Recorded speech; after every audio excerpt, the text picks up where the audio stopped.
Welcome to basic education class 6 subject mathematics. Class 6 में शुरू करते हैं। लास्ट टॉपिक बचा था पूर्ण संख्याओं में भाग की संक्रिया। ठीक है, operation of all numbers under division.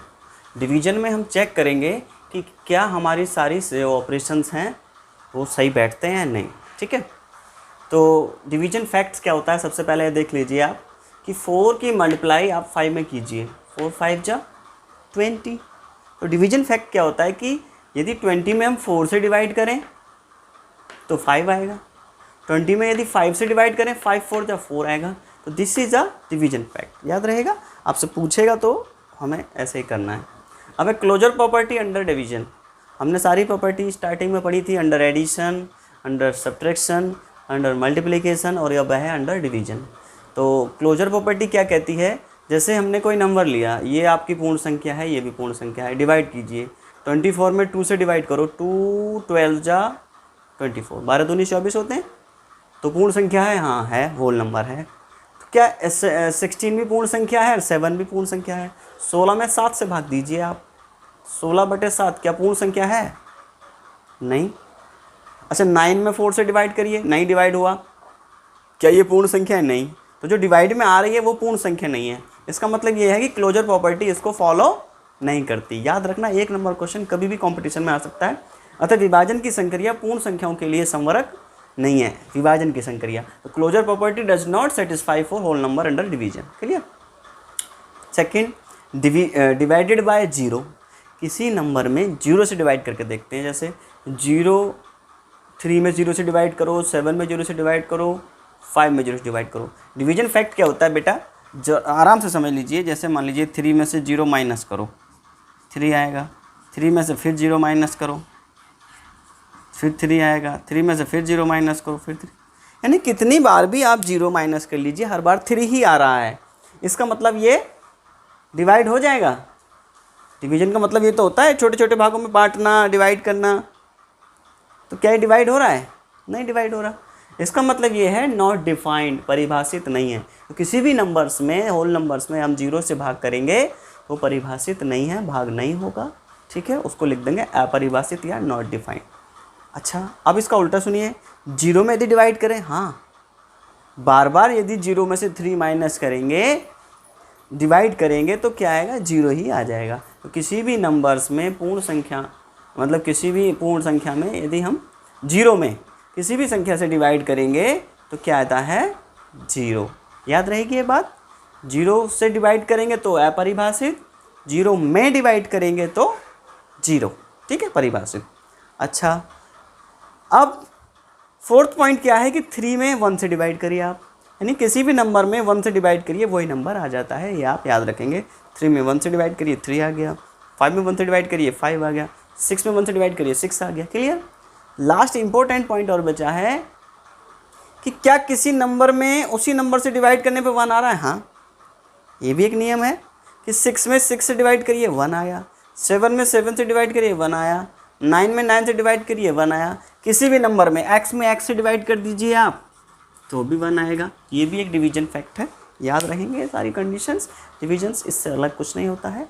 चलते हैं लास्ट एक्सरसाइज 2D की तरफ। इसके बाद ये चैप्टर आपका ख़त्म हो जाएगा। ठीक है, सभी बच्चे अपना काम ध्यान से और फॉलो करते चलेंगे, सारे नियमों को अच्छे से लिख के चलेंगे। सवाल क्या है, सवाल सुनिए। ये कह रहा है निम्नलिखित संख्या रेखा द्वारा विभाजन तथ्य को लिखिए।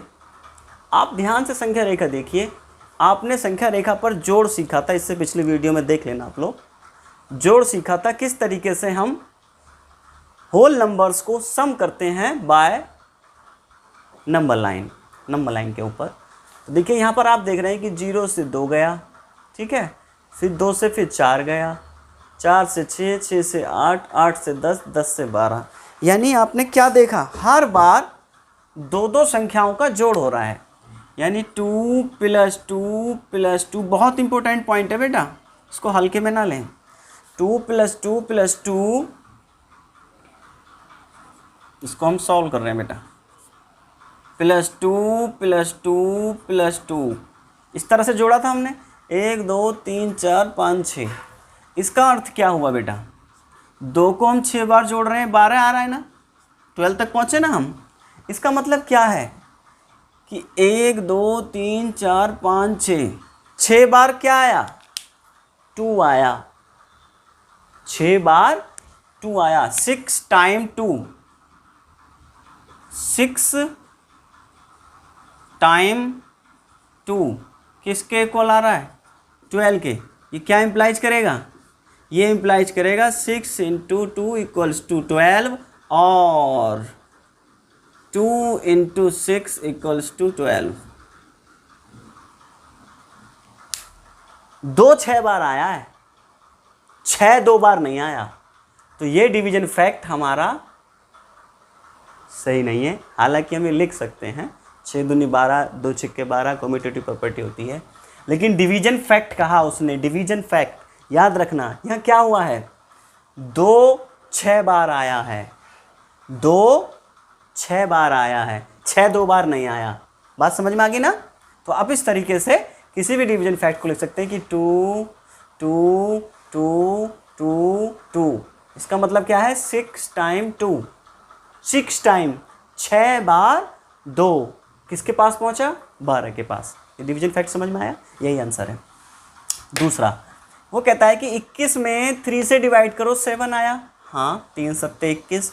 कॉरस्पॉन्डिंग डिवीजन फैक्ट्स, इसके कॉरस्पॉन्डिंग डिवीजन फैक्ट क्या है कि 3 में ये जो पहले हमने डिवाइड 3 से किया था ना, इस 3 में 7 से मल्टीप्लाई करें तो 21 आ रहा है। ये डिवीजन फैक्ट है, जैसे कि हमने वहाँ भी बताया। उसी तरह से वो कह रहा है right division facts of the following. इन दोनों का डिवीजन फैक्ट बताइए, बहुत आसान। हमने 56 में 8 से डिवाइड करेंगे। हाँ, 8 7 जा 56 है ना, मल्टीप्लाई करके भी तो आ सकता है, 8 7 जा 56, यही आना चाहिए। तो ये जो जिससे डिवाइड कर रहे हैं ना, उसी के मल्टीप्लाई आप इसमें कर दीजिए जो आपका आंसर आया। ठीक है, उसी तरह से 66 में 11 से डिवाइड करें, 11 6 जा 66, 6 आंसर आ रहा था ना। तो 11, ये जो 11 है इसकी मल्टीप्लाई आप 6 में कर दीजिए, 66 आ जाएगा। 11 6 जा 6, ये आपका हो गया डिवीजन फैक्ट। ये मतलब हम किसी एक नंबर से डिवाइड कर रहे हैं, उसका जो आंसर आता है, जो क्वोशेंट आता है, उस क्वोशेंट की मल्टीप्लाई हम डिवाइजर से कर दें तो वही नंबर आपका डिविडेंड प्राप्त होना चाहिए। ठीक है, बहुत आसान है ना। आप जिससे डिवाइड करें उसकी मल्टीप्लाई करके देख लीजिए, वही नंबर आ रहा है, बस इतना ही देखना है। 117 को 2 ऐसी संख्याओं, क्वेश्चन नंबर 3, 117 को 2 ऐसी संख्या के गुणा के रूप में लिखिए जिनमें एक संख्या 13 है। Right 117 as a multiple of 2 numbers. First number 13 दिया है। अच्छा सोचे, 117 को 13 मल्टीप्लाई क्या लिखें। एक नंबर दे रखा है ना, तो इसका बहुत आसान तरीका है कि 117 को आप 13 से भाग करिए, 13 निम्मा 117, 13 9 जा 117, डिवाइड हो रहा 9 आ गया ना, तो आपको पता लग गया कि ये दूसरा नंबर क्या होगा, 9। ये कैसे आया, 117 में हमने कैसे किया, 117 में आपने 13 से डिवाइड किया तब 9 आया। ठीक है, तो दूसरी नंबर हमारा क्या हो गया, 13 इंटू 9, या 13 में डिवाइड करेंगे तो 9। क्लियर। क्या कोई ऐसी संख्या, बहुत इम्पोर्टेंट, ये क्वेश्चन इम्पोर्टेंट है, आएगा 1 नंबर का ज़रूर, एग्ज़ाम में भी आता है, यूपीटेट में भी आ चुका है, आता है। क्या कोई ऐसी पूर्ण संख्या संभव है जिसके स्वयं से विभाजित करने पर वही संख्या प्राप्त हो। सोचो, 2 में 2 का डिवाइड करें तो 1 आ रहा है, 1 में 1 का डिवाइड करें तो यस, 1 में आप डिवाइड करिए 1 से, 1 आएगा। 1 में यानी 1 से भाग करिए, 1 1 जा 1, 1 आ गया ना, तो आप लिखेंगे यस इट इज 1, ये आंसर हो जाएगा। क्लियर। लास्ट क्वेश्चन बचता है कि इज डेट पॉसिबल, क्या यह संभव है कि किसी संख्या में दूसरी संख्या से भाग करें और फिर दूसरी संख्या में पहली संख्या से भाग करें, क्या वो इक्वल है। सोचो, 3 दूना 6, 2 3 दूना 6, ये तो आ रहा है 1/2 और ये 2/1, क्या ये पॉसिबल है, नहीं, बराबर नहीं है। इसको ऐसे लिखेंगे, ये इक्वल नहीं है। आप इसका आंसर लिखेंगे no, A/B does not equal to B/A। ये नियम बना। तो पूर्ण संख्याओं के ऊपर चैप्टर नंबर 2 था, ये चैप्टर क्लोज्ड हो गया। सारी जानकारी आपकी अब तक कंप्लीट हो चुकी है। ये सारा साफ साफ नोट कर लेंगे, एक्सरसाइज के क्वेश्चन है, एक्सरसाइज डाल करके नोट कर लेंगे। उसके बाद मिलते हैं अगली क्लास की तरफ। Thank you.